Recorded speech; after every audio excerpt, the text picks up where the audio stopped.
For younger players, we ask them to use the four-seam grip. I take my first two fingers on my hand and I line my knuckle across the seams. My thumb goes underneath with the middle knuckle of the thumb along the seam also. Notice that I always keep daylight in my palm of my hand. I want the ball to be out in my fingertips, not back in, which we call choking the baseball. We want it out, away from the palm of the hand. Nice, relaxed grip. We teach younger players to keep their fingers apart. It helps with their control, and that's the whole thing that we're working on at this age, trying to throw strikes. The other thing with the four-seam grip, just like we do with outfielders or we do with infielders or our catchers, is to get their fingers behind the ball, not on the side when you're young, right behind the ball, so when we release, it's a push and our fingers generate the velocity, but they also help the ball go straight.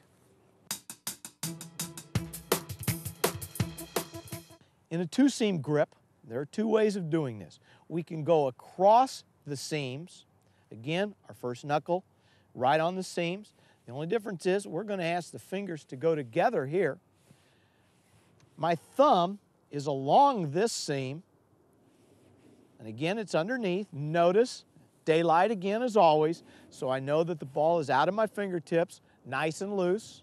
The other two-seam grip is along the seams, and again, we're going to ask you to put your fingers together. Thumb goes underneath, on a seam this time. Notice we always have daylight. I keep emphasizing the daylight. That's so important that we don't jam the ball back in. It's held nice and loosely out in your fingers. All right. When we want to move the ball, we can move our fingers over to one side of the ball.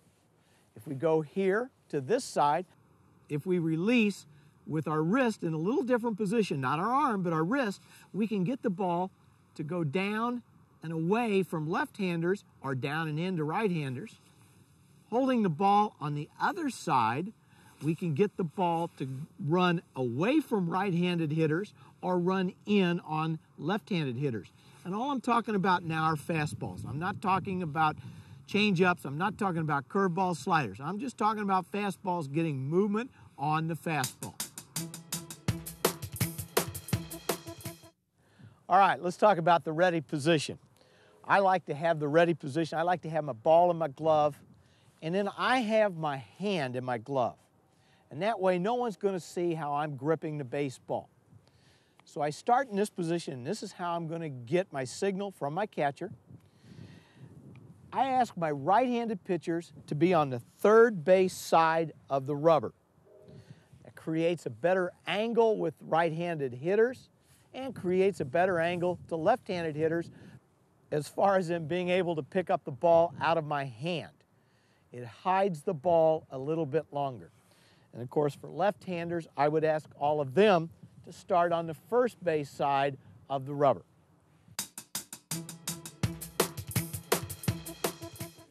The other thing is a stretch position. Now, again, all you have to have here is the foot in contact with the rubber. So we start and we put our foot right in front, up against the rubber, again, not on top of the rubber, up against the rubber. Notice I'm still on the third base side. The rule book says you must hold the ball on the side or behind. I don't recommend you hold the ball behind at all. Hold the ball on the side. If you hold the ball behind, the hitter may see the ball. We don't want the hitter to see the ball. We want to hide it as long as possible.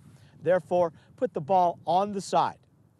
This is our ready position in the stretch. Again, knees slightly bent. I get my signal. Once I get my signal, then I begin my stretch move.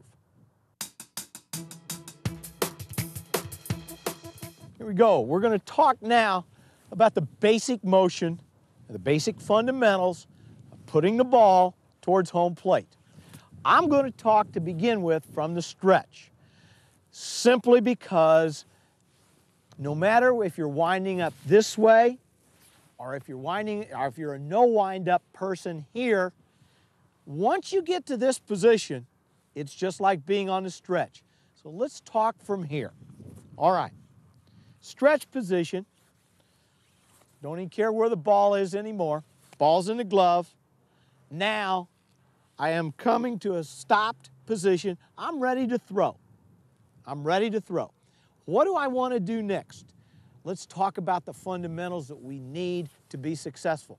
First thing, your head. I want your head on the target. That head, just like a hitter, we ask our hitters to keep their head still, front shoulder, back shoulder when they hit. We ask our pitchers to do the same thing. Hold the head still. Look at the target where you're going to throw. I don't want that head moving around all sorts of places once we're ready to throw.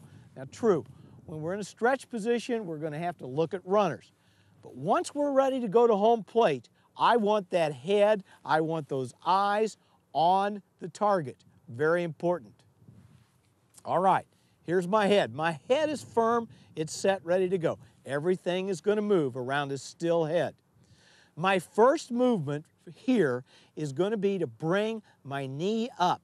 And as my knee comes up, my arm is going to go back.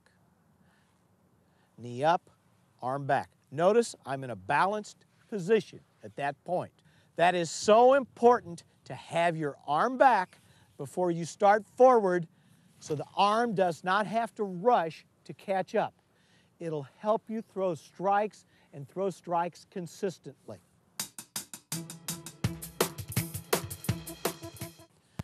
All right, as your knee comes up and your arm goes back, it's very important that you keep your weight over that back leg. Be in a balanced position here where your weight is still over that back leg.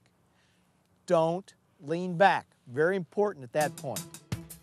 One of the things that Chris is going to do is we'll make sure that he is balanced. He and I work on this quite a bit to the point where when he is ready to throw, his arm is back before he goes forward. As he comes up, he's balanced, his arm is back. Now he's ready to go.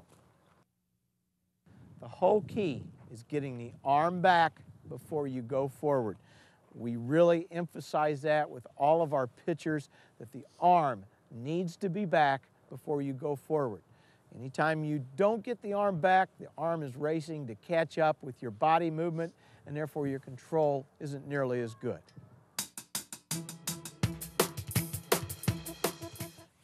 Once you get to the position, the power position where you're ready to throw, the arm is back, the leg is up, the head is focused on the target. Now we're going to talk about the front leg and how crucial that front leg is in directing you towards the catcher. I'm going to draw a line.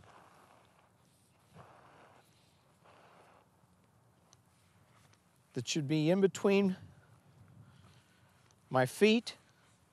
Now the important part that we're going to get to here is I want to make sure that when I stride, I'm going to do a couple of things. One, I turn that leg so it's going down the mound.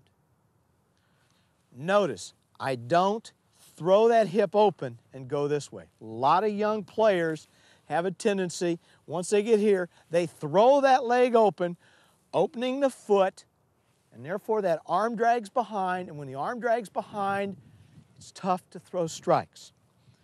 We ask all of our students at A-Game Sports to bring that leg up, point that toe down, so we land in a position where we are, if you take the middle of our body, that we are on the line that runs right in the middle or to the glove hand side of that line.